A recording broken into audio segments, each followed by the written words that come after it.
Narito na ang top 5 candidates para sa Most Improved Player of the Year Award ng 2023 to 2024 NBA season. Ito nga ang mga players na may pinakamataas na tinalon mula sa game nila from the previous season.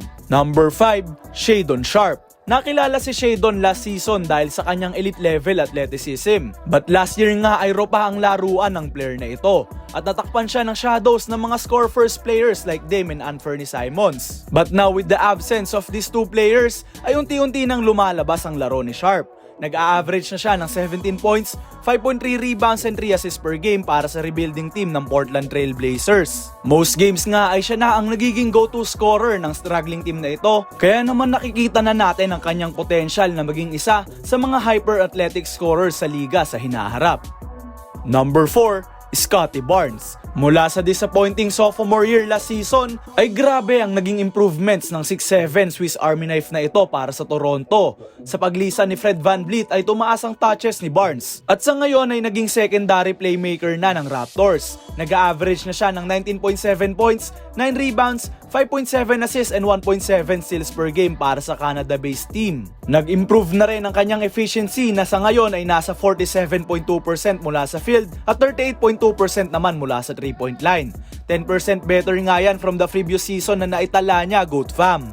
With the mediocre season na meron ng Raptors at looming trade rumors kila Pascal Siakam at OG Anunoby, ay asahan natin, Goat Fam, na si Scottie na ang magiging main man ng team na ito going into the future. Sa number 3 spot ay si Alperen Sengun. Maraming ginulat ang team ng Houston Rockets this season kung saan meron silang 7-6 win-loss record so far. At malaking parte ng success na iyan ay si Baby Jokic nila kung tawagin. Sengun is averaging the most points and the most assists sa kanyang buong career. Samahan pa yan ng career high sa kanyang efficiency sa loob ng court. Meron nga siyang 20.2 points, 8.6 rebounds and 5.5 assists per game as of the recording of this video. Kita na rin ang composure at pagiging talented leader ni Sengun with his improved playmaking na in-embrace naman ni Coach Ime Udoka dahil madalas siya ang nagpa-facilitate ng opensa para sa team na ito. And to sum up his improvements, Goat Fam, ay panoorin nyo na lamang ang ginawa niya sa isang LeBron James with the dying moments ng kanilang laban. A two ties it, Sengun ties again at 104. Obviously thinking overtime. Number 2 ay si Tyrese Haliburton. Ipinapamalas ng Indiana Pacers guard na ito ang katangian ng susunod na point guard ng liga. Being one of the best, if not the best playmaker sa NBA, ay nagtatala ng double-double ang player na ito. Meron nga siyang 25.3 points, 4 rebounds and 12.3 assists per game na highest sa buong liga so far. Sa pagpasok ng season ay mababa ang expectations para sa Pacers with their mediocre team. Subalit salamat sa pagbubuhat ni Hali ay nasa 8-6 ang kanilang win-loss record as of the recording of this video. Sa laban nila against Atlanta ay nagtala ang player na ito ng 37 points, 5 rebounds and 16 assists na sinundan pa ng isang 33-point, 3 rebound and 16 assist performance laban sa Toronto Raptors. Grabe rin ang tinalon sa efficiency ni Tyrese Goat Fam dahil this season ay meron siyang 52.1% mula sa field at a whopping 46.2% mula sa 3-point line, Goat Fam. Sa napakainit na season ni Hali ay isa siya sa mga tinitignan bilang mananalo ng Most Improved Player of the Year Award, if not for the resurgence ng susunod na player sa listahan na ito.